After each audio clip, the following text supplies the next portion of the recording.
temática, assim como o Rafael estava falando sobre essa conexão um pouco sobre temas regionais, locais com as questões transnacionais, e temos a temática do cinema na Paraíba, tradições e modernidades. É só para falar que eu fico muito lisonjeado de estar compartilhando a mesa com essa realizadora e esses dois realizadores do cinema paraibano, e que são muito importantes. Eles têm um vínculo com a Universidade Federal da Paraíba, e assim como essa tradição e essa modernidade, ou esses acenos da tradição e da modernidade que um cinema paraibano projetam e prospectam, passa necessariamente pela UFPB. Então, fico muito lisonjeado também. Eu fiz a graduação aqui nessa universidade. Na época não tinha o curso de cinema e audiovisual, me formei em comunicação social, mas eles são sempre são referências para a ideia de uma realização do cinema autoral, e sempre com esse vínculo com a Universidade Federal da Paraíba. Nós somos da segunda geração, né, depois de Vladimir, de Manuel Clemente e Hulk Vieira. Acho que a gente é considerado a segunda geração, né, do cinema paraibano, documentaristas principalmente, né? Sim, depois de Lindo Arte, claro, e os demais. A gente fez estágio, né, aqui em cinema Super 8, cinema direto com os franceses, aquele intercâmbio com Jean Rouge. Alguns franceses vieram ministrar cursos. Então, Pedro Santos é neto de Pedro Santos, que deu início, boa noite, a todo esse movimento aqui nos anos 80, foi o responsável pela criação do LUDOC, pelo intercâmbio com a França, que foi fundamental na nossa carreira como cineasta. Vânia também participou desse processo, João de Lima, né? Então, na verdade, estou me apresentando, fui desses estagiários, um dos primeiros, né? A gente depois foi estudar na França 2 vezes, eu tive o prazer de ir com Vânia, né, em 1982, né? E o filme que Vânia apresentou lá, produziu nesse estágio, vai ser exibido hoje à noite, que é o Celso Após Milagre, Pós-Milagre, que eu fiz o som, participei do som, e que fomentou muito, deu um grande gás, porque até então a produção era escassa, né? Era feito em 16mm ou 35mm, caríssimo, longe do alcance da gente. Era inimaginável a gente fazer cinema naquela época. Aqui tinha já o curso de comunicação social, né? E eu entrei porque gostava da área e tinha desejo de fazer cinema, mas achava uma coisa impossível, até a realização desse estágio, né? Inspirado também no Super 8, que foi precursor disso, que é o Gadanho, feito por Pedro Nunes e João de Lima, né? Então inspirou muito a gente, os novos cineastas, né? Então é isso, é muito legal ter esse encontro, esse colóquio aqui. Prazer enorme encontrar o amigo português Paulo Cunha, né, de vários eventos e outros mais. E muito interessante, Rafael, parabéns por essa iniciativa, né, desse resgate. O bom é que assim, o nosso cinema está sendo estudado, né, em dissertações, em TCCs, né, trabalho de conclusão de curso e outras pesquisas, né? Então, assim, é muito interessante esse olhar local, né, com Cristal Vivona, boa noite, está aqui com a gente, da Universidade de San Diego. Já virou uma amiga e uma figura permanente no Festivalando. Então é isso, eu vou passar para a Vânia, não sei a ordem, não. Como Vânia é a primeira cineasta mulher paraibana, então tem um lugar de destaque aqui na nossa cinematografia. Sejam bem-vindos os que são de fora e os daqui da universidade também, que estão participando do colóquio, né? Como o Bertrand já falou, nós somos da segunda geração de cinema daqui da Paraíba. e graças ao Super 8, porque era inviável fazer cinema em 16 milímetros, porque a revelação, a compra da película, a revelação e montagem, tudo isso ficava muito caro. E então esse estágio Super 8 foi produto, resultado de um acordo com a França, intermediado por Pedro Santos, que era um visionário, era assim querido de todo mundo, a não ser daqueles que havia uma parte do grupo de cinema, dos profissionais que achavam retrocesso ir para o Super 8. Mas,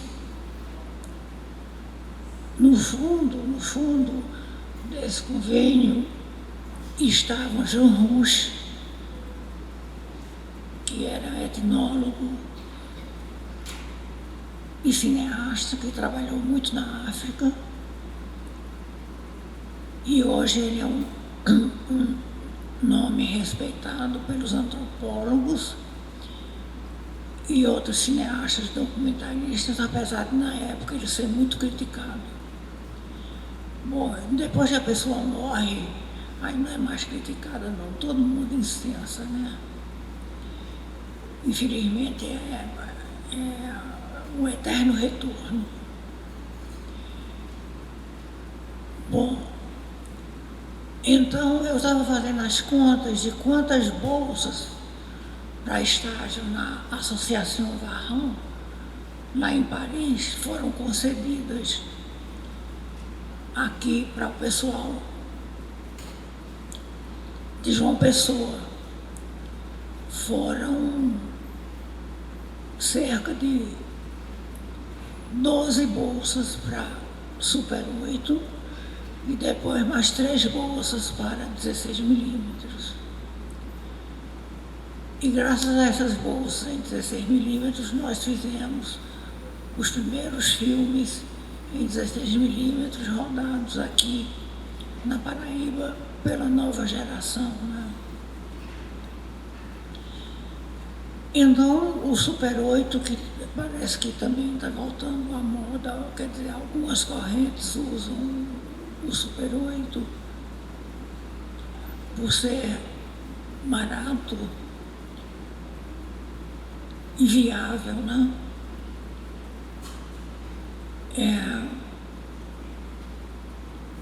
Ele foi quem nos permitiu fazer nossos pequenos filmes e depois passar os 16 milímetros. E o grande problema também era que na época que o Super 8 chegou aqui na Paraíba, estava chegando também o vídeo. E algumas pessoas não se conformavam, porque se usava Super 8 em vez de vídeo, mas o vídeo é tal história, né? A tendência é apertar um botão e deixar os fatos acontecerem, enquanto que o Super 8 você tem que ter em mente uma decupagem. E a gente seguia a metodologia do cinema direto, que também causou muito rebuliço. Bom, o cinema direto, que inicialmente era chamado de cinema verdade, o cinema verité, e depois passou a ser cinema direto por causa do som direto e do contato direto e autêntico com a realidade. E assim, entre tropeços e avanços, nós fomos tropeçando e avançando. E hoje em dia nós estamos com o digital, que não deve ser encarado como vídeo, né? Que você aperta um botão e deixa o filme rolar, né? você tem que ter uma concepção. Já falei muito, né, João?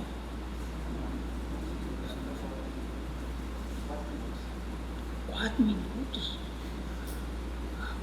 Bom, então a metodologia do cinema direto era o seguinte, e eu sou a turma que achava meio difícil de aceitar. Era, primeiro você fazia uma pesquisa de campo, escolhia um tema, depois fazia uma pesquisa de campo, escolhia um personagem, depois entrava em contato com esse personagem, e a partir desse personagem você começava a estruturar um filme. Então, Bertrand foi um que me acompanhou no Super 8 que eu fiz, rumo para aqui, rumo para lá. E Bertrand fez o som algumas vezes.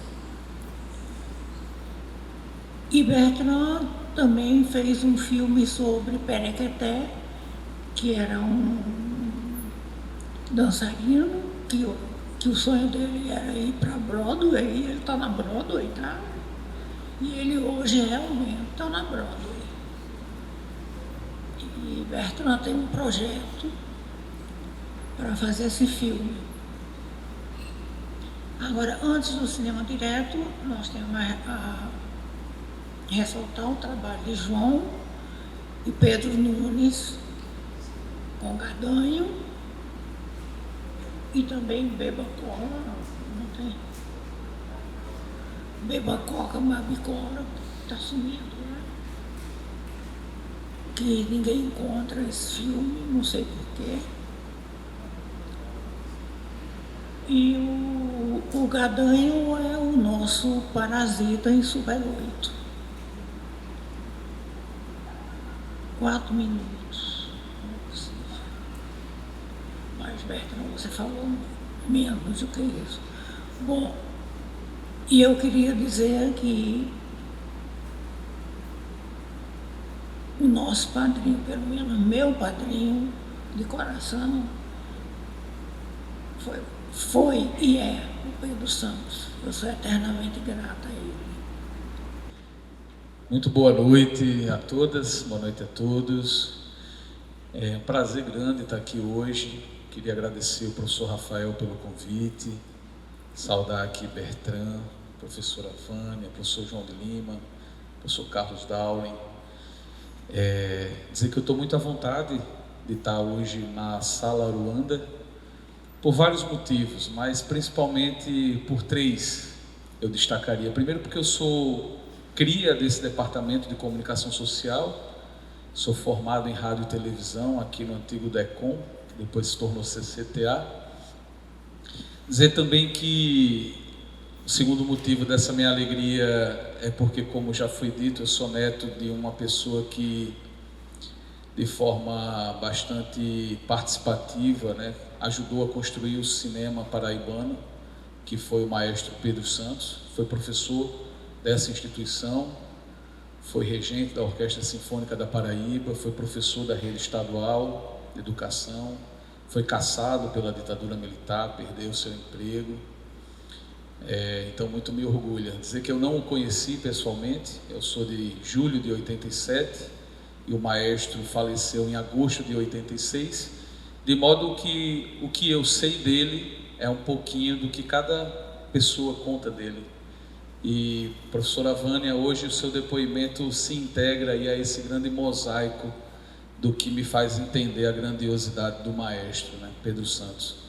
E o terceiro motivo que me deixa bastante à vontade aqui hoje é porque, sendo neto desse maestro, um maestro que inclusive contribuiu para o desenvolvimento do cinema, escrevendo trilhas sonoras para importantes obras do cinema paraibano, como foi Romeiros da Guia, O Salário da Morte, Menino de Engenho. Embora não assine, mas estava dentro do processo de Aruanda. Em função disso, estamos hoje na Sala Aruanda e trago também o exemplo de casa, né? Eu tenho 2 filhos, a mais velha se chama Anitta Aruanda e o caçula se chama Ernesto Aruanda. Então eu me sinto muito à vontade de estar aqui hoje compartilhando um pouco dessa nossa experiência, né? Como foi dito, Maestro Pedro Santos, há 40 anos, ele celebrou, né, ele ajudou a celebrar esse convênio com o Ateliê Varran, com a Associação Varran, que é uma associação parisiense, né, francesa, instalada em Paris, e que ela congrega diversos profissionais do setor do audiovisual em suas determinadas habilidades, né, especificidades. E a criação desse convênio, ele vem justamente no momento de criação do NUDOC, né, que até hoje funciona, é ativo aqui na universidade. E tanto na minha adolescência quanto na minha juventude, estudando aqui no DECOM, tendo aulas com o professor Bertrand, com o professor João de Lima, com o professor Pedro Nunes, que está aqui, eu sempre era apresentado a esse momento, né, que foi um momento realmente muito produtivo, né, do audiovisual, quando se iniciaram as primeiras filmagens em Super 8 e 16mm, e sempre que eu tinha aula com os professores, me falavam dessa experiência. Olha, porque o seu avô, né, há 30 anos atrás, né, ajudou a estabelecer um convênio, uma parceria, não só ele, evidentemente, né, todo um time de professores e alunos, e durante muito tempo isso ficou presente no meu imaginário, né? O que era fazer cinema 40 anos atrás, né? O que era fazer cinema sendo brasileiro num país com uma língua totalmente diferente da nossa? O que teria sido essa experiência? Bom, corta, né? Graduo, vou para o mercado de trabalho, tenho um processo de experiência na gestão pública que me leva a ser secretário de Cultura desde 2023. Em 2023, eu fui provocado por uma pessoa chamada Sébastien Darroux, que ele é adido cultural da França aqui no consulado em Recife, e ele me trazia uma provocação muito interessante, que era: Pedro, por que não vocês abrirem as portas para receber artistas da França em circulação no Brasil? E eu achei fantástica aquela provocação. Por que não? Eu achei muito instigante pensar que a gente poderia construir intercâmbio, trocas, né, enfim, compartilhar experiência. Mas eu falei para Sebastião, a gente só vai pactuar esse acordo quando, além de me oferecer artistas franceses na Paraíba, você também me apontar possibilidade de artistas brasileiros na França, artistas paraibanos na França, para que seja uma via de mão dupla, para que a gente possa falar de igual para igual. E ele saiu de lá com essa provocação em 2023. Para nossa sorte, em 2024, o presidente Lula e o presidente Macron assinaram um termo de compromisso, né, de reeditar a temporada, a Saison Brasil-França, que foi uma temporada realizada há 20 anos, né, em 2004, 2005. E aí sim, com essa possibilidade, surgiu, portanto, a ideia de nós pensarmos carteiras de projetos, né? Quais carteiras de projetos a Paraíba gostaria de sugerir para realizar na França? E aí não tinha como não ter esse primeiro projeto na carteira, né? Nós, em 2024, ainda fomos a Paris, nos reunimos com as representantes do Ateliê Varran, Dominique e Mariana, que por sinal falam muito bem português, enfim, tem uma relação muito forte, né, com o Brasil. E eu fui com essa ideia, né, de celebrar a parceria, mas elas não sabiam que eu não estava só apresentando a proposta de celebração de uma parceria, eu estava apresentando a proposta de reedição de uma parceria, de retomada de um laço que já estava construído, né, 40 anos atrás. E o que foi mais interessante nesse processo de articulação foi que, enquanto eu falava, né, eu dizia: olha, eu venho de um estado que é a Paraíba, que há 40 anos celebrou um convênio com o Varran, que trouxe para cá estagiários, e falei, né, o nome dos meus professores, né, por sinal, a maior parte foram meus professores, E o barato é que, enquanto eu falava sobre isso, recordava essa experiência, uma delas saiu da reunião, foi até a biblioteca e voltou com uma caixa cheia de materiais. E nesses materiais estavam exatamente as fotos dos senhores e das senhoras lá. Textos, recortes, materiais em vídeo, colagens, cartões postais que foram remetidos. E aí eles entenderam que não era só uma parceria, né? Era a gente reeditar uma experiência que foi muito potente, porque essa experiência ela não mudou só a vida das pessoas que foram para a França, né, durante aqueles meses.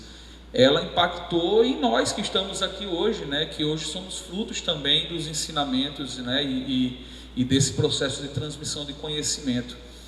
Então celebramos a parceria dentro da temporada Brasil-França. Enviamos para a França 5 jovens cineastas. Nós encaminhamos para lá Caetano, um jovem de uma cidade chamada Poço de José de Moura. Está aqui Caetano? Não, né? Está não, né? Caetano. Bruno está onde? Levanta a mão, Bruno, que eu estou... Está ali. Bruno é de Malta. Desculpa. É Condado, que é quase Malta. É coladinho.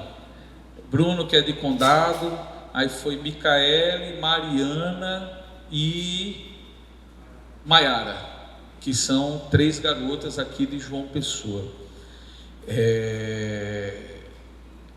E foi uma experiência muito exitosa, muito desafiadora, é preciso dizer, porque pelo que o Varran havia nos orientado, eles gostariam de que fossem jovens que ainda não tivessem uma experiência profissional no setor, porque eles queriam pegar, né, aquele processo embrionário de formação, e foi bem desafiador, porque, enfim, né, são 5 jovens que estão iniciando agora as suas carreiras, que não tinham ainda uma familiaridade linguística, né? Então, para isso a gente teve que contratar, né, Bruno, uma pessoa que pudesse estar lá dando esse suporte de mediação, mas que foi uma experiência muito bonita.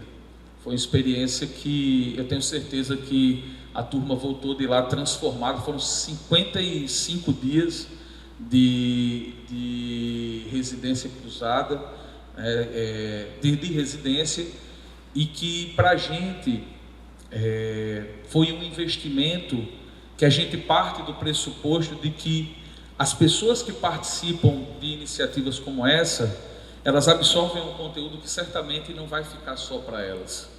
Esse conteúdo ele vai irradiar em Malta, ele vai irradiar em Condado, vai irradiar em Poço de José de Moura, vai irradiar no locus onde essas pessoas atuam. Então, a gente tomou a decisão de fazer esse investimento acreditando realmente que, na medida em que as pessoas têm essa oportunidade, elas voltam para cá e compartilham essa experiência com seus parceiros, com seus pares, né? Então, trazer esse relato para a gente foi uma satisfação muito, muito, muito grande, né? Poder reeditar o convênio, dizer que foram produzidos 5 obras, né? 5 curtas-metragens, e que, caso vocês tenham interesse em conhecer essas obras, haverá uma sessão especial dentro do Fest Aruanda, que vai começar agora nos próximos dias.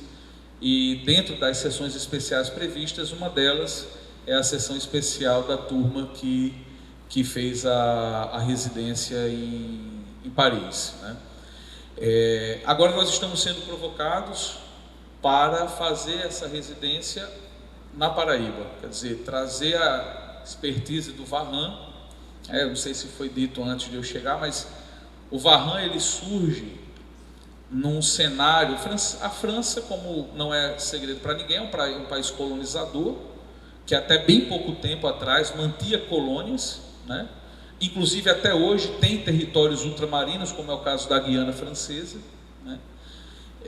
E que nas décadas de 50, 60 e 70 houve no mundo várias mobilizações de independência dessas colônias.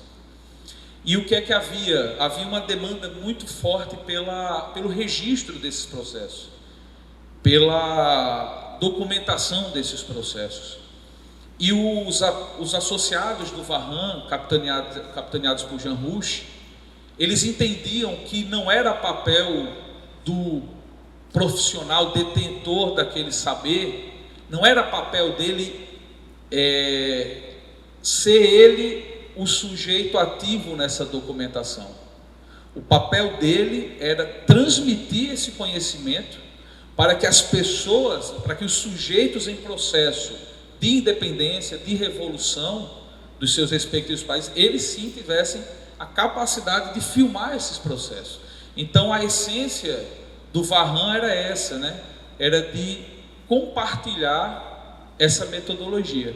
Então quando a gente fala que quando nós falamos que temos interesse de trazer o Varran para Paraíba, como já foi feito, né? Porque eles vieram para cá também.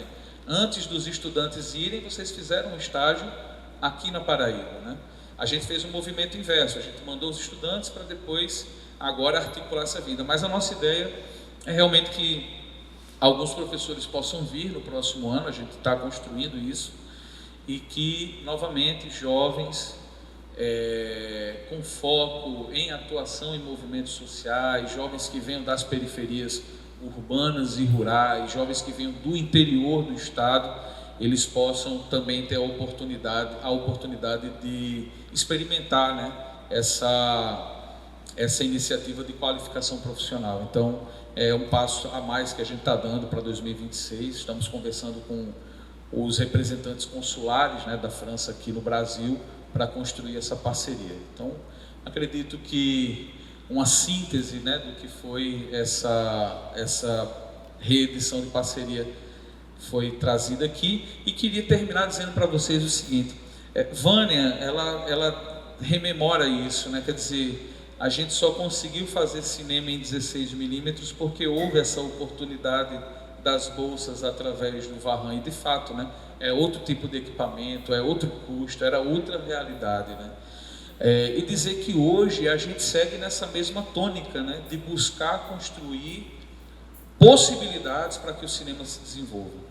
É chover no molhado dizer que o cinema paraibano é um cinema extremamente potente, tem uma história muito potente, desde a época do cinema novo até hoje, e dizer que, como Secretaria de Cultura, a gente sempre busca, né, construir oportunidades para que o cinema possa se desenvolver cada vez mais. E uma dessas oportunidades, para quem realiza filmes, né, para quem trabalha com cinema, uma dessas oportunidades vocês vão perceber agora no início de 2026, porque a Paraíba foi um dos estados, né, que foi contemplados pela política do governo federal chamada Arranjos Regionais da Agência Nacional de Cinema, e essa política vai permitir que em 2026 a gente consiga fazer um investimento para a produção de curtas, para a produção de longas metragens, para a distribuição de longas metragens, para a realização de festivais de cinema e para o desenvolvimento de roteiros. Então, em 26 nós vamos ter uma série de oportunidades que somam aí aproximadamente 18 milhões de reais, e é um investimento que eu reputo aqui de extrema importância para o desenvolvimento do setor. Então é isso, a gente fica à disposição e agradece a oportunidade. Muito obrigado.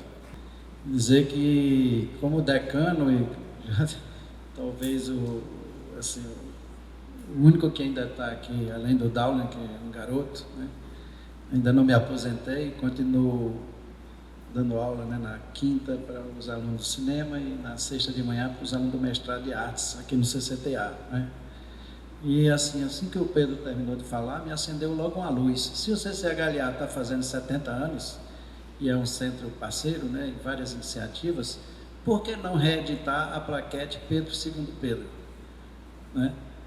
Eu organizei essa plaquete, contei com a colaboração de praticamente todos que aqui estão, e ainda está lá praticamente numa gaveta, já há quase 20 anos, né?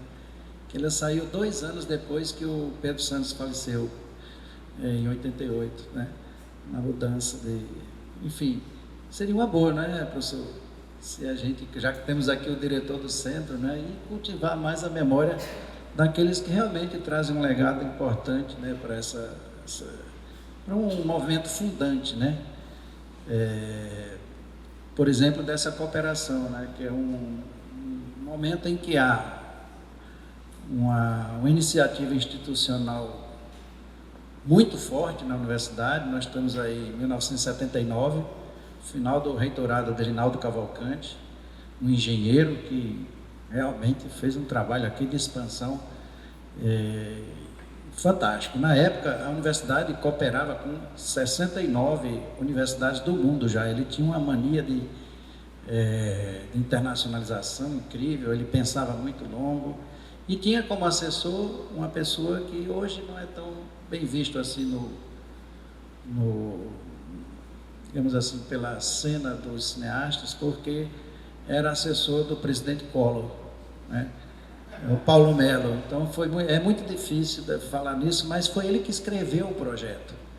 E ele passou para o Pedro e disse: olha, eu estou indo morar em Brasília, eu vou acompanhar Linaldo, e esse aqui realmente é uma coisa fantástica.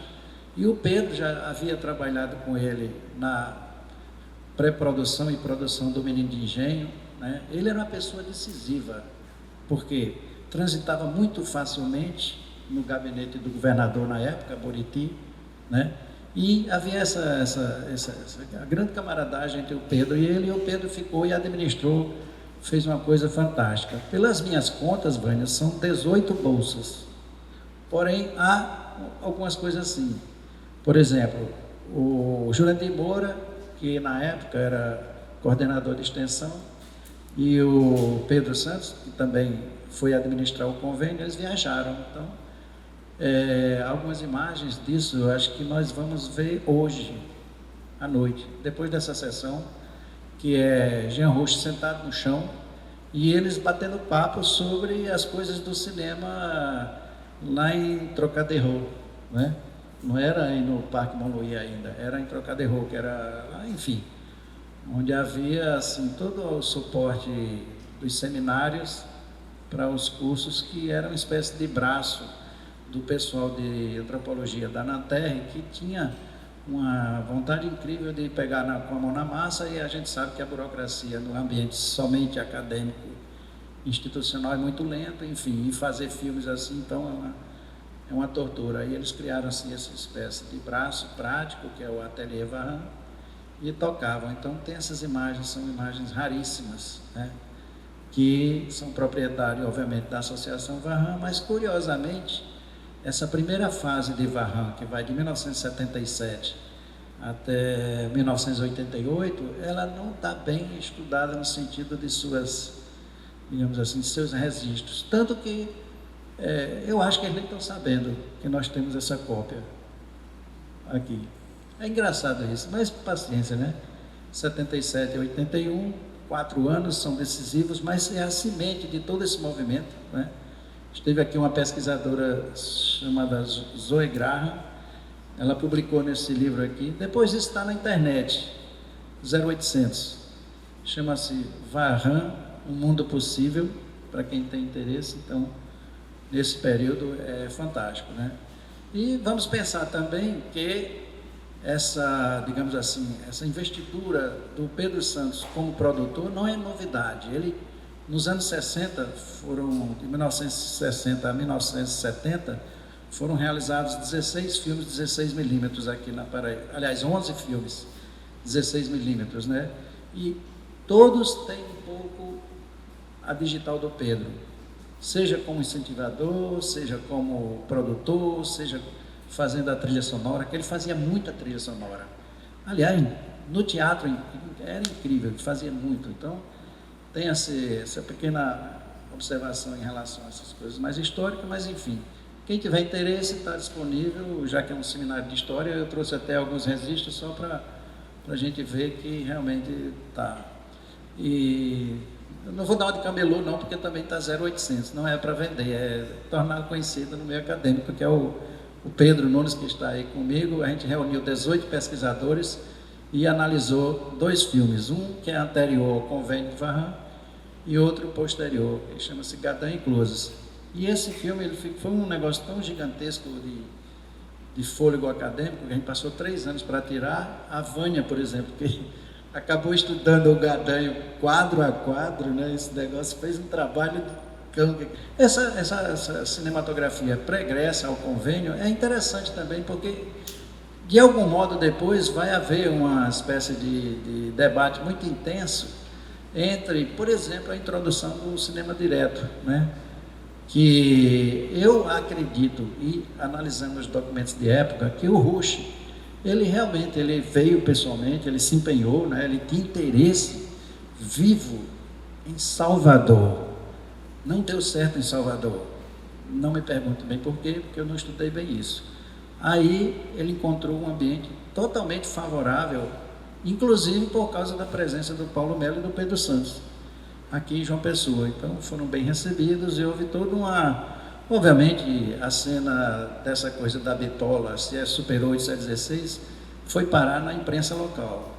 Realmente alguns jornalistas, ainda hoje vivos, lembram que debateram muito fortemente isso, que o cinema paraibano já tinha uma história, porque aceitar uma redução tecnológica, no caso uma simplificação tecnológica, que era o Super 8, né? Mas enfim, esse debate ainda hoje rende, eu acho que é muito legal isso, porque... E outra, é muito vivo, porque não só sobre o aspecto da tecnologia, né? Mas sobre o aspecto também da influência do cinema francês no mundo. Por exemplo, quarta-feira já estão abrindo aqui o Festival Varilux, que é uma espécie de ponte deles na área da divulgação do cinema francês em escala internacional, e continuam fortíssimos, né? E, obviamente, a universidade, por ter também o curso de cinema, daí que eu acho, né, Darwin, que eu acho que o Pedro, que a existência da retomada da cooperação com nesse espaço do curso de cinema vai ser um negócio fenomenal, porque provavelmente vai repercutir e vai ter gente suficiente, profissionais de cinema futuramente, fruto desse primeiro movimento de cooperação. Então, assim, quando o Zanato me perguntou sobre o tema de bater papo aqui, eu acho que é muito legal isso. A gente conversou e essa coisa da tradição da modernidade acaba entrando como uma espécie de, digamos assim, é um guarda-chuva, né, Zanato, que cabe muitas coisas, inclusive discutir aspectos ligados à tecnologia, né? Por quê? Exatamente por causa do avanço da linguagem, que ela avança quando a tecnologia avança.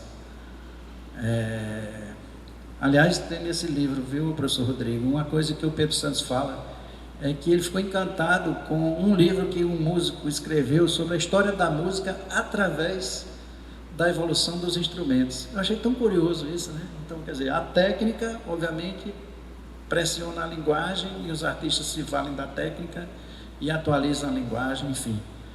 É um negócio muito legal. E, assim, não foi um debate que ficou só restrito aqui, né? O jornal Le Monde, por exemplo, publicou a opinião do Pedro Santos, num debate que houve sobre os rumos dessas questões mais ligadas à iniciativa francesa de espalhar pelo mundo inteiro ateliês, né? É lógico que isso também não poderia ser feito sem uma pessoa que veio aqui, que era diplomata de carreira, e ele tem uma curiosidade incrível, né? Que ele aparece num dos filmes de Costa Gravas como conselheiro francês, e ele realmente, ele era adido cultural, ele foi para o Chile, ele estava em Moçambique pós-revolução, então era uma pessoa que se movimentava muito rapidamente, articulava coisas maravilhosas com a Bolívia, mas também com a África do Sul, mesmo naquele período mais difícil, né? Então, assim, os ateliês de Varran tinham essa salada mundial e ele era diplomata. Então, assim, obviamente que passava, ele tinha só uma cartografia do mundo em que esses países, que eles seriam os cooperados, os cooperantes, tinham que ter alguma afinidade, alguma coisa estratégica do governo francês, né? Agora, obviamente, aí sim, um debate estético muito forte, né? A questão do Glauber, o Glauber foi na revista Veja, tem esse registro lá, teve um bate-boca incrível com o Jean Rush, assim que ele saiu daqui, quase que inventando, que aqui foi setembro, acho que outubro ou novembro em Brasília, e eles tiveram um quiprocó e tal. Por quê? Na minha opinião, e houve aqui em 2016 um seminário, que inclusive, não sei se saiu o livro, não, acho que não, eu e João Marquinho, a gente conseguiu trazer aqui 6 pesquisadores estrangeiros, e foi um evento muito legal, e 10 pesquisadores de outras universidades que não a nossa, além do nosso. Quer dizer, o Bertrand estava, a professora Virgínia, tinha uma série de gente debatendo, escutando, vendo. E aí, nesse debate, eu falei, e vou repetir mais uma vez, havia sim um choque de hegemonias. Mas é porque eles tratavam da questão estética como uma coisa assim, uma tábua que tinha que ser por ali. Não, eu acho que era uma questão de hegemonias que estava ligada a como se contrapor a essa enorme, né, essa avassaladora, essa agonizante, né, para nós que estamos aqui invadidos, cinematografia americana, né? Então, tínhamos propósitos muito parecidos, mas havia nessa contraforça à hegemonia americana algumas iniciativas que localmente, para além dos Estados Unidos, diga na Europa e talvez aqui na América do Sul, tinha propostas diferentes, né? Se a gente analisar, por exemplo, como é que os cineastas chilenos analisam essa questão do cinema direto, né? Ou mesmo argentinos, ou mesmo bolivianos, né?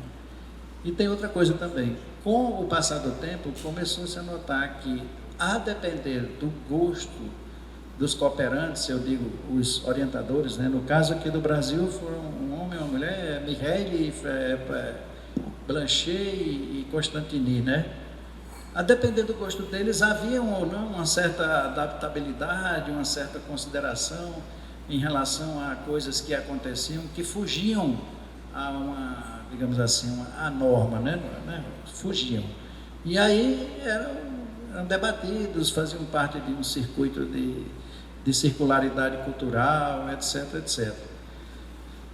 Mas, enfim, então, o que eu acho legal é isso. O Pedro, ele realmente, ele pegou entre 1979 até o dia que ele faleceu, ele ainda dava orientações, ainda ajudava muito, porque a gente não tinha muito norte, né? Eram os alunos, eu, Bertrand, Pedro, Vânia, então não sacava muito dessas questões mais ligadas a disputas hegemônicas de cinematografias. Então ele queria fazer filmes, né? Hoje eu estava fazendo e queria ver como isso poderia funcionar dentro de um espaço acadêmico, né? Porque se a gente pegar bem e analisar pelo menos 3 filmes desse período, por exemplo, Nau Catarineta, né?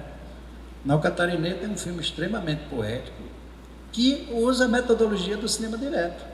Se você analisar bem, quer dizer, e no entanto o Manfredo Caldas era uma das pessoas que mais se irritavam com essa penetração hegemônica da estética do direto, capitaneada pelo Jean Rouch, né? Ele dá depoimento sobre isso, né? Então é uma força e uma contraforça no interior de uma produção aqui que se fazia em 6, 8 meses, claro, com a ajuda do governo federal, que ele ganhou um edital da antiga Embrafilme para fazer esse filme. Então, assim, outra coisa, por exemplo, os autores que tinham uma herança mais, digamos assim, de uma pegada tropicalista, né? Em que o limite da inventividade, ela estava assim, explosiva, né? E aí eu lembro, pelo menos até chegar a tal da abertura lenta, gradual, né? E foi muito lenta mesmo, porque em 79 é que voltaram os professores que tinham sido praticamente expelidos da universidade, por exemplo, o João Muniz de Brito, né? Que cria um contraponto, né, a toda essa estética do cinema direto ser ensinado aqui como se fosse uma norma e tal, não sei o quê. Mas, enfim, felizmente esse tipo de material ele tem uma circularidade grande, ele está, né, disposto aí em livros, publicações, ainda hoje se debate muito, né? Eu estava no semestre passado, com uma garota que foi para Paris, inclusive a Mariana, ela me disse: João, como é que ela os cursos tal? Eu digo: olha, você faz o seguinte, de noite você anota, faz um diáriozinho pessoal, quando você voltar a gente conversa. Aí ela vai fazer agora o TCC, e o trabalho dela era acompanhar um artista plástico que faz grafismo nas paredes, né? E esse artista plástico, ele tem uma simpatia muito grande pela causa palestina, né? E aí eu consegui aqui em João Pessoa um garoto que tentou entrar lá antes da invasão israelita, né? E ele fez uma reportagem, né? Eu digo, por que você não conversa com esse pessoal que já esteve lá, que é brasileiro, e tenta ver como é que o seu trabalho final pode ser, digamos assim, mais complexificado, né? E não fica só no artista de lá. Pega um paraibano também, bota no circuito, que ambas filmaram aquela realidade e são artistas que estão disponíveis para uma militância, e a par disso também são cineastas ou videomakers, né? No caso do Maurício, ele é mais, digamos assim, mais para o jornalismo do que propriamente para o cinema, porque tem realmente as sutilezas estéticas, né? Mas ela ficou encantada e está trabalhando nisso, e provavelmente daqui a um ano ela tem o trabalho final na praça, né? Bom, e a parte disso também só pela palavra tradição, eu acho que é impossível, né, se falar disso sem a figura do próprio Linduarte Noronha, né, que é o diretor do filme Aruanda, que dá nome a essa sala, né? Aí, para não dizer que não estou vendendo peixe, esse aqui está vendendo, mas está só no... Quem quiser comprar tem que ir para o sebo, chama-se Terra Distante. Zanato já comprou, é R$30. Eu não ganho mais nada com isso, porque alguém foi lá, e outro dia eu descobri que tinha um lá que tinha com oferecimento. Alguém comprou, não gostou, e jogou no lixo, o cara do lixo pegou e botou lá no Centro Cultural. Eu fiquei numa coisa enorme de comprar, mas aí é aquela coisa, um dia outra coisa, né? Não sei nem se está mais disponível para venda. E aqui, para dizer, e aqui também para mostrar que a decisão de... Aí realmente é sério, gente. Ano que vem a gente tem que tomar uma decisão, porque esse aqui é um programa de governo chamado Doc TV, né? Ele foi implantado em escala nacional e depois em escala internacional, né? Inclusive, fechou há pouco o Iberoamérica e CPLP. CPLP porque incluía, inclusive, Portugal e Espanha, e incluía também até a China, né? Macau.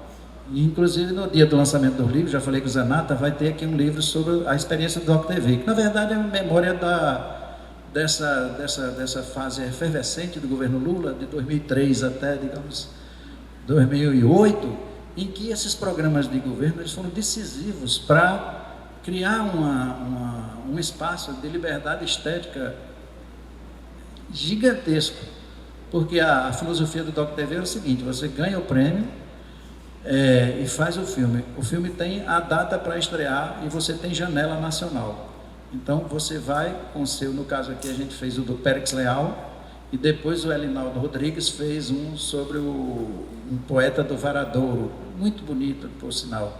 E depois um rapaz de Campina Grande fez um sobre um cordelista, Manuel Monteiro, que até não teve um final muito feliz do ponto de vista pessoal, porque, enfim, são as coisas da vida. Mas o filme, nele, ele está com todo o gás e fez umas coisas maravilhosas. Então, assim, esse projeto do Doc TV, ele também tinha um pouco essa filosofia de montar workshops para as pessoas irem criando aos pouquinhos, claro, com a ajuda de orientadores e, ao mesmo tempo, aperfeiçoando o seu projeto.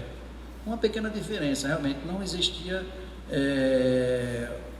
uma orientação estética rigorosa, mas existia, sim, uma metodologia que era impressa pelo a própria pessoa que fazia o workshop. No caso aqui do Nordeste, Manfredo Caldas, por exemplo, que é o diretor desse filme Nau Catarineta, ele veio para Natal, né, e faz o workshop com a garotada que se inscreve, e quem ganhar o prêmio, obviamente, vai depois para Brasília e passa uma semana aperfeiçoando o projeto. Isso é muito legal, né?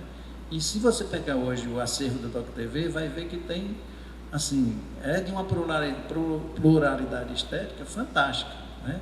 Aí você pode ver se você enquadra nessa coisa mais da modernidade mesmo, né? Porque também tem esse detalhe, né? Não sei, assim, como às vezes as coisas aqui no Brasil chegam com um certo retardo, não necessariamente com relação ao cinema direto, porque o cinema direto já é uma coisa que entra em 62, quer dizer, 1962, a moda pela entrada de um pesquisador e um cineasta, um engenheiro de som chamado Arne Suxdorf, que veio dar um treinamento aqui pela Unesco, no Rio de Janeiro. né? Inclusive, alguns paraibanos fizeram um esforço danado para participar desse curso, mas, enfim, depois participaram dos filmes que eram originários desse curso, né? E ele deixou de presente um gravador Nagra, que era uma coisa, aquela coisa que eu falo, né, da tecnologia. Se a tecnologia avança, então o cara consegue, através do exercício do artesanato, digamos assim, com os equipamentos, fazer, né, isso é uma coisa. Então tá, terminei aqui, eu acho. Eu comecei, exatamente, passei 3 minutos. Bom, desculpa aí, foi mal. Tchau. Agradecer aqui os relatos. E antes de abrir para perguntas, eu só faço uma breve questão, especificamente no caso temos perguntar como foi a experiência de cada um de vocês. Vocês 3 foram, né, para participar do Atelier Varran na França, e mais que isso, como vocês identificam como transformou a relação de vocês com o fazer audiovisual esse período.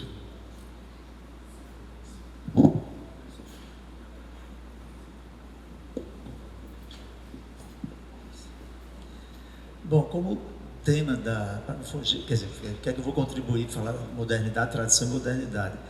Quando eu comecei a fazer cinema em Super 8, quer dizer, antes do Atelier Varran, dos ateliês Varran aqui na Paraíba, eu tinha feito uma experiência de um filme experimental que misturava documentário e ficção com Torquato Joel. A gente não tinha aula de cinema, quer dizer, a gente estudou cinema com uma disciplina com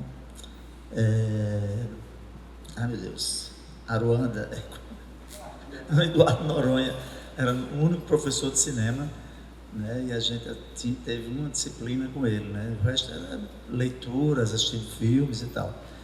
Então a gente produziu, a partir da experiência de Gadan, de João de Lima e Pedro Nunes, a gente viu, é possível fazer cinema. Então a gente fez um curta-metragem, Super 8, e depois veio esse ateliê e foi muito bom para a gente, né? Mas assim, também estudando alguma coisa, refletindo sobre o nosso cinema, a gente avançou muito, assim, no sentido assim, não que a produção anterior contribuiu demais, com documentário, filmes super criativos, que vocês vão ver aqui, o País São Saruê, né, de Vladimir Carvalho, e outros, né? Mas assim, a mudança radical que teve da produção anterior aos anos 80 foi na temática e também na linguagem, né? Eu descobri que a gente produziu o primeiro filme autobiográfico do Brasil, certeza, porque tem um professor da USP que fez a sua tese sobre cinema autobiográfico, e a gente se encontrou no Congresso da Socina. Eu estava apresentando esse trabalho de Everaldo Vasconcelos, que também foi para os ateliês em Paris. Ele fez sobre o pai dele, alcoólatra. Então, no Brasil não teve, até onde a gente sabe, nessa tese dele, ele aproveitou esse meu trabalho, porque eles não conheciam documentário autobiográfico no Brasil. A Paraíba fez, em 82, esse filme de Sagrada Família, de Everaldo Vasconcelos, que é professor do Departamento de Artes aqui. Então, isso foi uma descoberta, por acaso, né? Refletindo sobre esse filme, descobri nesse congresso, ele também estava apresentando um trabalho, ele foi para meu trabalho, para a minha mesa lá, e eu fui para dele e descobri coisas interessantes, que Bill Nichols, o teórico americano, fala dos anos 90, o documentário que chama de performático, autobiográfico. Mas esse professor, que está faltando o nome agora, ele me falou, não, tem os anos 70, tinha estadunidense fazendo documentários autobiográficos.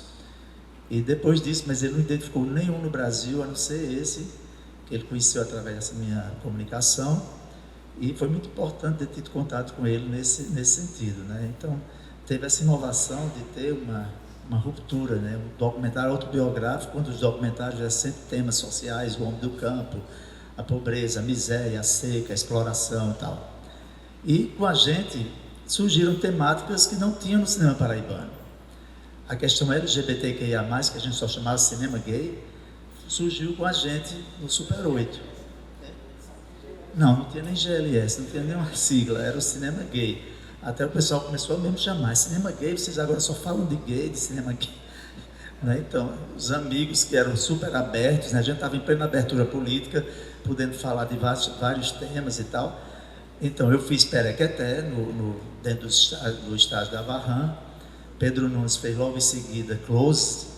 Pedro Nunes não participou diretamente dos estádios da Varran, né? Mas Henrique Magalhães, depois de ter participado, começou a fez 2 filmes com a temática LGBTQI. E William Plotnick, do projeto Cine Limite, né? Ele andou escaneando os filmes e transformando em 4K e tudo, restaurando. A tese dele foi sobre cinema queer nos Estados Unidos, não sei se foi só nos Estados Unidos ou no mundo, e ele disse que não teve essa experiência em canto nenhum do mundo, de em 3 anos, 2 anos, 3 anos, ter 5 filmes com a temática LGBTQI. Então, ele criou uma mostra, a onda queer dos filmes paraibanos, em Super 8, e a gente estreou em Nova York. Coincidência, onde o meu personagem do filme estava e esteve presente, debatendo, e teve assim, uma repercussão muito boa lá, né, do cinema. 3 dias antes não tinha mais ingresso, né, no cinema lá de Nova York, um grande cinema, um cinema mais cultural e tal, 300 lugares e tal. E está circulando no mundo mesmo, assim. Esse ano foi Nigéria, Lagos, na Argentina, etc. Então, assim, nesse sentido, a gente, claro, pegou a tradição do cinema, a gente se inspirou em Aruanda, em todo mundo, né? Tinha como ideia documentário Aruanda, País São Saruê, O que eu conto do sertão é isso. Foi o primeiro filme de cinema direto mesmo, com som sincrônico, porque Vladimir Carvalho já tentou fazer com A Pedra da Riqueza, não tinha som sincrônico, mas ele conseguia, e fez assim, pegava depoimentos dos personagens, a gente escutava ele conversando com os personagens, então tinha esse encontro bem visível no áudio, né? E às vezes na imagem também, mas não era sincrônico. Mas já era uma tentativa de Vladimir fazer cinema direto, som sincrônico e tudo. Mas quem realmente viabilizou foi Umbelino, porque o conto do sertão é isso, com vários depoimentos de pessoas do sertão, né, contando as mazelas, né, das secas, essas coisas. Então, assim, eu vejo essa ruptura nos anos 80 com o Super 8. Para a gente estava se lixando se era Super 8, se era 16. A gente queria fazer cinema, a gente queria se expressar através do cinema. E a filosofia do cinema direto, de Jean Rouch, o grupo dele lá, era muito interessante para a gente. Quero dizer assim, cada um que tem um mínimo de técnica, e era isso que os estágios da Varran, os ateliês Varran, eles promovem que qualquer pessoa de qualquer área, Vânia veio da biologia, eu era de comunicação, mas assim, tinha gente de outras áreas, e tinha pessoas que nunca tinham feito cinema, que não tinha formação nenhuma, a gente também não tinha, apesar de participar do curso de comunicação, né?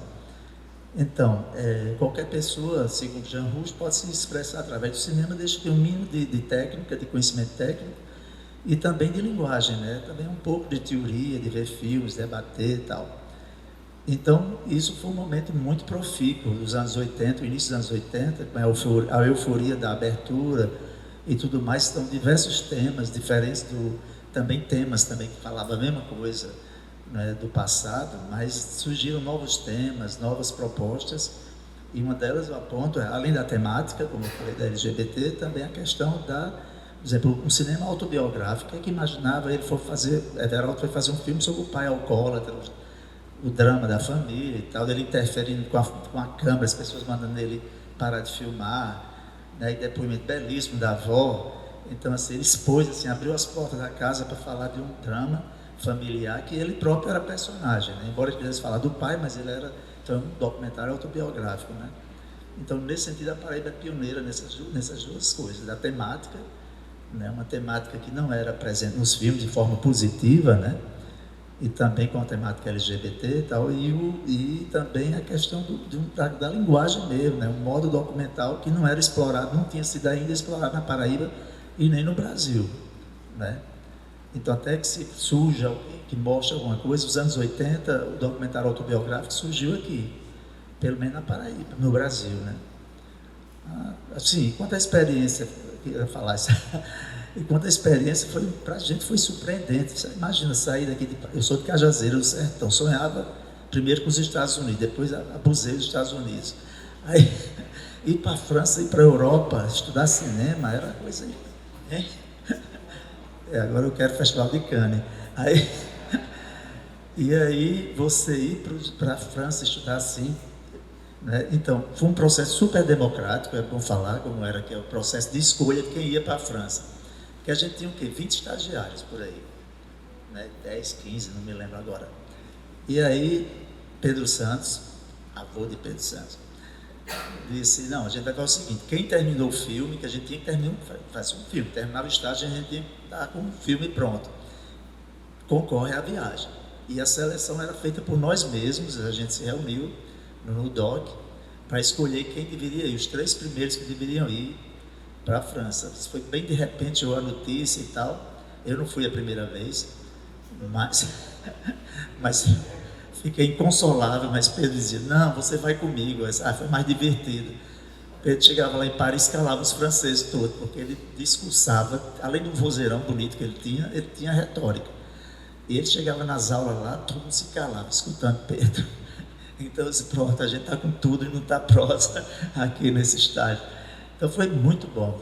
Eu fui com Vânia e Nilton Araújo, foi o único que não continuou fazendo cinema, que mora em Brasília, jornalista. Mas, hein? Pedro, não, isso mesmo, Pedro chegou lá depois para nos visitar e tal. Hein?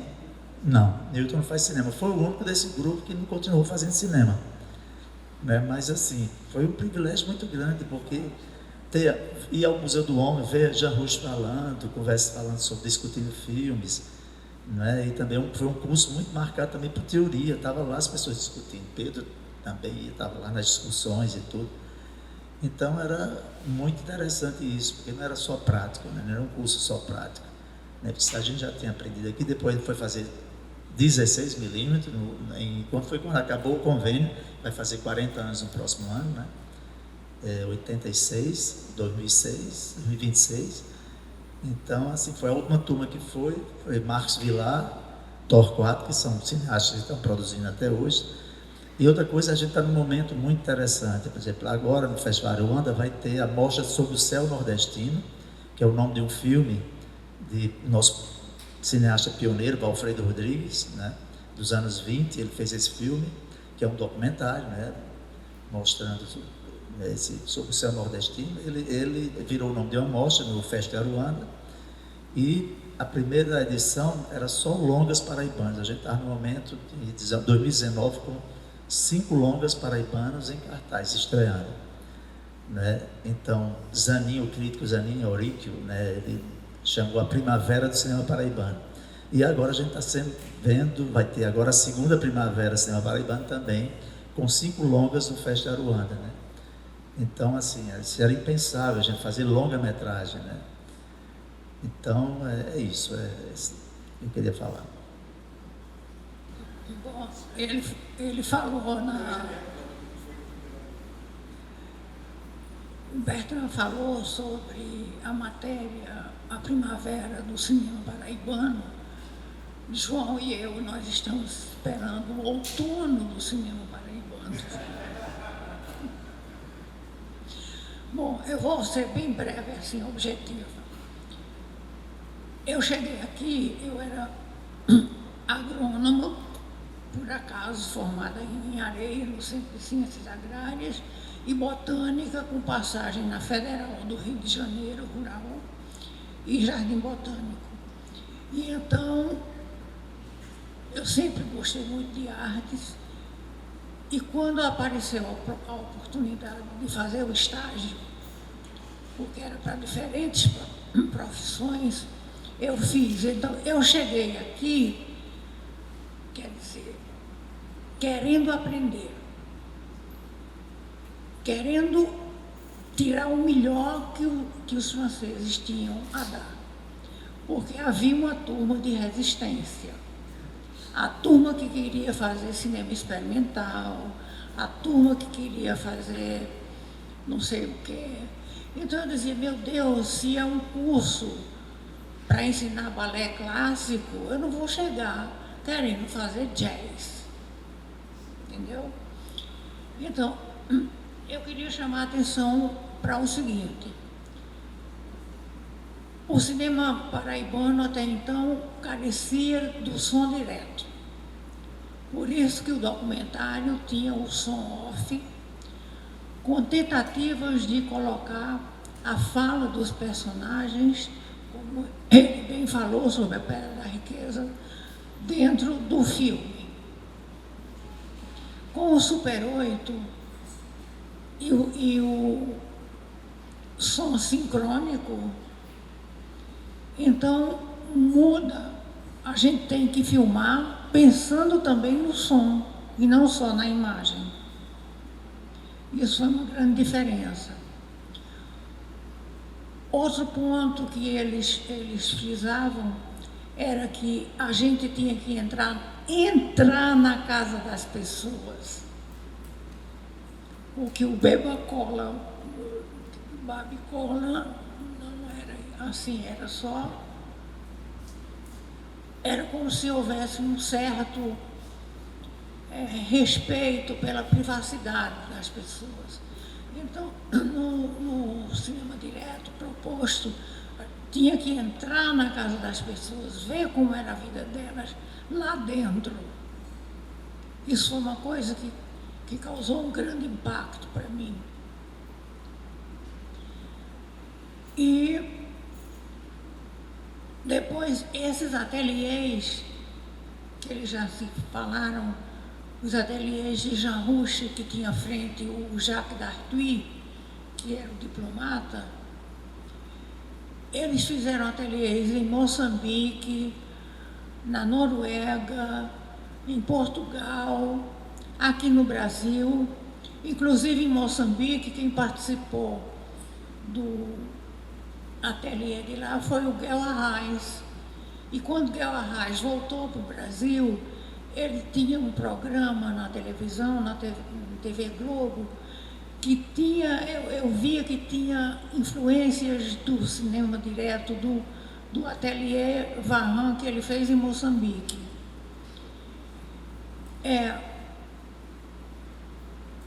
E vale a pena lembrar que também 2 bolsas foram concedidas à Universidade Federal do Ceará, mas, infelizmente, não foi bem aceito essa metodologia, não sei, João sabe melhor, que João estava aqui, eu não estava. E você foi para Fortaleza, né? Com o Felipe, né? Bom, então, depois do estágio, quando a gente passou para o 16 milímetros, o que a gente queria era fugir do cinema direto, quer dizer, dos cânones, do dogma, do sei lá o quê.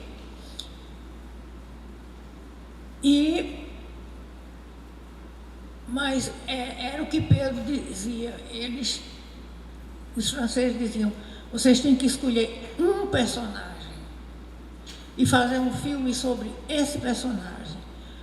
Quando o pessoal discutia, Pedro discutiu muito, coitado. Dizia, não, eu quero fazer com várias pessoas.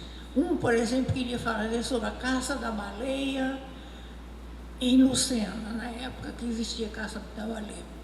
E então o Pedro explicava, olha, a maneira mais fácil de fazer um filme é pegar um personagem e sair desenvolvendo seu filme, e os outros que circulam ao redor desse personagem seriam os coadjuvantes, caso entrassem no filme.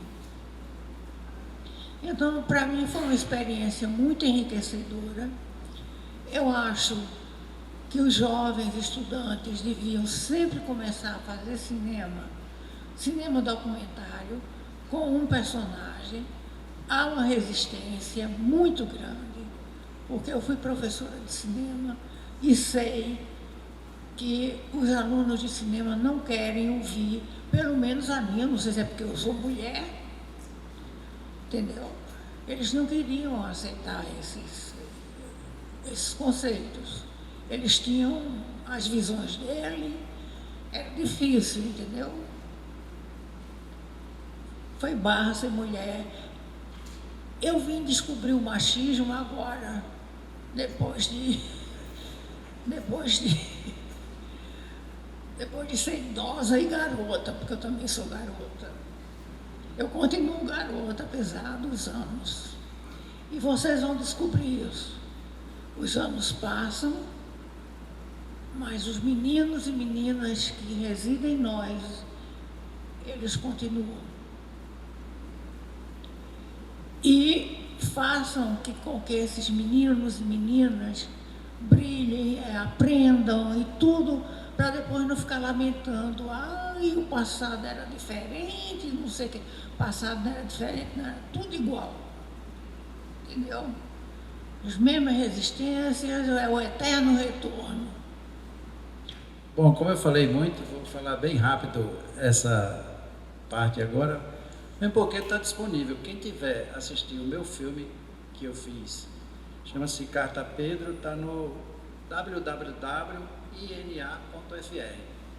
Não tem batata, é Carta a Pedro, www.ina.fr.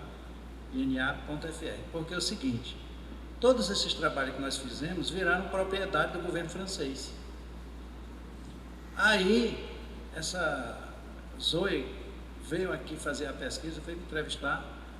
Aí ela disse, já vi, João, eu vi o seu trabalho, né? Agora, custa €1. Eu, o quê? Aí, puxei o cartão de crédito, comprei na hora, porque você tinha que pagar. Mas aí, nós encontramos com a Juliana, e inclusive ele estava hospedado na casa do Fernando Trevas, o irmão dela, o Matheus Araújo, né? Uma pessoa maravilhosa assim, de contato e tal. Eu falei, Juliana, você não pode interferir sobre isso não, porque eu sou autor do filme, eu posso lhe mostrar até aqui o extrato do cartão de crédito, eu comprei por €1. Não acho muito justo. É um filme sobre imigrantes que, como a temática dos migrantes é muito forte na Europa, eu acho que devia estar 0800 para todo mundo, né? Eu sei, tudo bem, fica lá com o governo francês, não vou brigar nada não, mas devia ser de graça. Aí, de fato, ela conseguiu entrar em contato com Chantal. Chantal falou com o pessoal do INA. Aí, de repente, não só o meu, mas alguns outros, por exemplo, Caol Sulcene, que é do Marcos Vilar, está 0800 também. Agora, alguns são pagos, por exemplo, o que é sobre os porcos, é uma experiência genética sobre melhoramento de criação e descoberta de doenças intestinais em bebês porcos, porque em 16 milímetros os estágios eles tinham que ter subvenção, e para fazer o filme, claro, ia aprender tudo, né, sobre a manipulação da cadeia produtiva do 16 milímetros, mas tinha que ter um patrocinador, e nesse caso era um laboratório que fazia pesquisa genética e de melhoramentos, e aí bancou o filme. É um filme científico. Eu acho que quem coordenou esse filme, dos monitores, foi o Felipe. Você estava nesse filme, não? Pois é, o Felipe, que veio aqui no Brasil, e o Felipe estava um pouco assustado, porque, veja só, não foi só Salvador que não quis a cooperação, o pessoal de Belo Horizonte também não quis. Eu lembro que houve um festival lá, o D'Artois foi, debateu e tal. No Rio de Janeiro também não foi muito, essas coisas de, não sei se foi coisa de festival, ou treta essas coisas de hegemonia, ou para onde vai, como não vai. Sei que instalou-se em Fortaleza, e quando os filmes estavam todos rodados, o coordenador do estágio lá, o administrativo, chamou a gente e disse, olha, é o seguinte, a gente não precisa mais de vocês. Aí o Felipe olhou, como assim?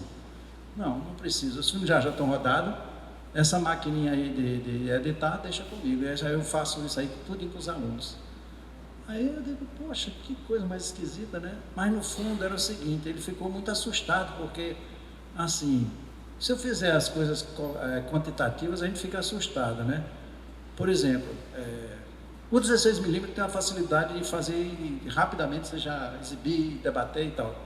Então, de uma hora para outra, tinha 7, 8 filmes numa cacetada, assim, pá, tá quase pronto, é só montar aqui e tchau. Porque não tinha muitas firulas estéticas na criação sonora, nesse sentido de colocar música, tirar música, botar comentário, não.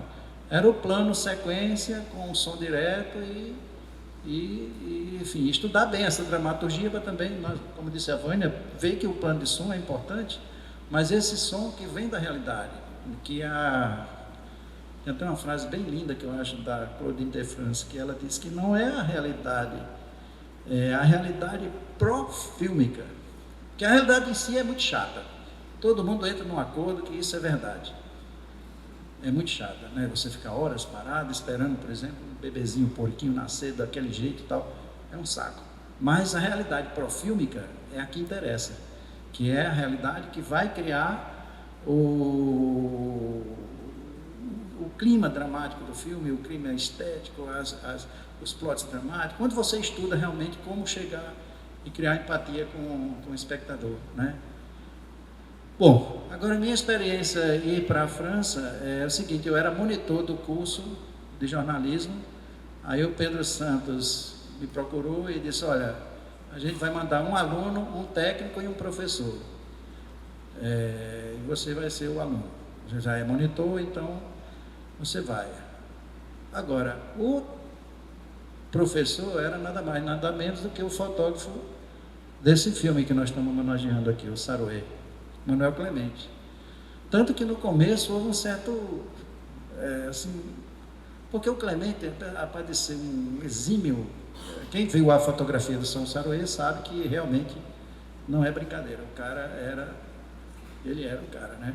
E como há também uma pesquisa muito forte sobre essas coisas das influências da estética da luz no cinema paraibano, ele era um cara assim, considerado meio perfeccionista, inclusive, né? E ele disse, num bate-papo lá, eu acompanhando, eu não falava bem francês, porque era a primeira vez que eu ia, eu estava assim meio, e eu era quase ágrafo também, né? Aí os caras na conversa e tal, ele disse, olha, é o seguinte, eu tenho uma obra, tá? Aí encarou o pessoal, os caras, como é que é? Não, você tem que decidir seu personagem, escolher seu tema, não sei o quê. Eu tenho uma obra, eu já resolvi que eu quero filmar no campo, não quero filmar em Paris, né? E tá certo, né? Se você tem uma obra, se você está assim, e existe um espaço de formação e é possível isso, a gente chamou o Datuí e perguntou, olha, é possível porque não tem chance, né? Aí ele disse, não, é possível sim, a gente tem que dar um jeito da produção localizar algum lugar, e eu tenho uns contatos, aí de repente aparece um lugar, 3 horas de Paris, pegando o RR, é claro, né? Que ele vai lá e faz Um Nome de Campo, um filme lindo, que ele inclusive no próprio estágio desenvolveu uma amizade, uma camaradagem com outro fotógrafo, aquela coisa, né? Eles se entenderam muito bem, um cara jovem. Até depois dos 7 anos eu fui no México, tentei achar o Gonzalez, não estava por lá. Não sei, perguntei por ele, eu sabia onde ele trabalhava, porque ele sempre falava que trabalhava lá acho que é o principal museu do México, as coisas do Museu do Homem, um negócio assim, um paralelo do Museu do Homem de Paris. Aí ele disse, Gonzalo, vamos fazer. Aí fizeram o filme, ficou lindo o filme. Agora assim, obviamente tem que ter esse jogo, né? E o meu trabalho lá foi, como eu falei, foi no primeiro estágio que eu fiz em parceria com o Vilfredo, era a história de um imigrante que fazia chômagem, né? Ele e a família dele. Eu achei, me sensibilizou muito aquilo, e o Vilfredo também. O Vilfredo era o técnico que foi junto, então ele tinha muito mais experiência, nesse sentido até lucrei bastante, né? Porque inclusive isso aí ele passava direto para a gente. E esse filme eu acho que está sumido, viu, Bertrand? Esse filme que eu fiz lá com o Vilfredo.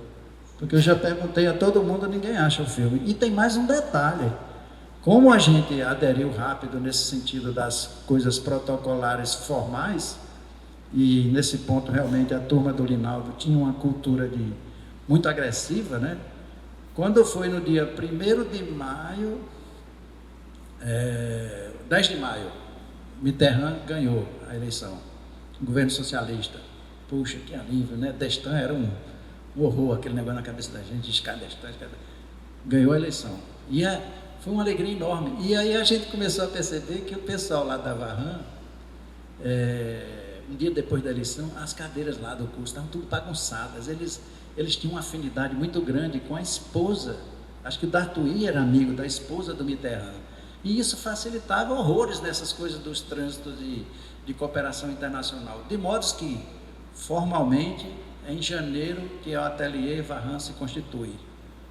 Em maio já tinha 3 brasileiros lá, no sentido do filme, não no sentido da administração do convênio, porque a administração do convênio, Pedro Santos foi antes, e foi com Jurandir Moura, é onde eu digo para vocês vão assistir daqui a pouco, né, as imagens desse filme, que está já pertinho de começar, e ele aparece com o Jean Rouch lá nos workshops, que era uma espécie de visita para ver como funcionavam as coisas, né?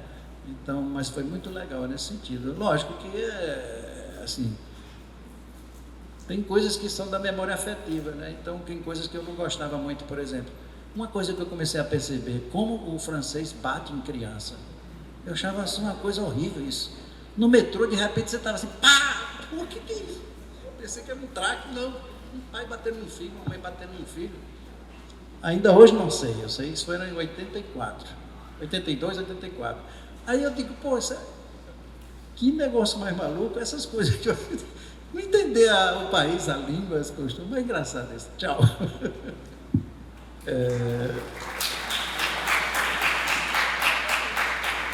Temos 3 minutos até o horário, não sei se dá para abrir para alguma pergunta, não sei, a gente está com 2 perguntas só para a gente encerrar, né, ter essa possibilidade de diálogo e depois a gente encerra. Alguém tem alguma pergunta, colocação? Sintéticas. 1 minuto e 2 minutos, ou 1 minuto e 1 minuto.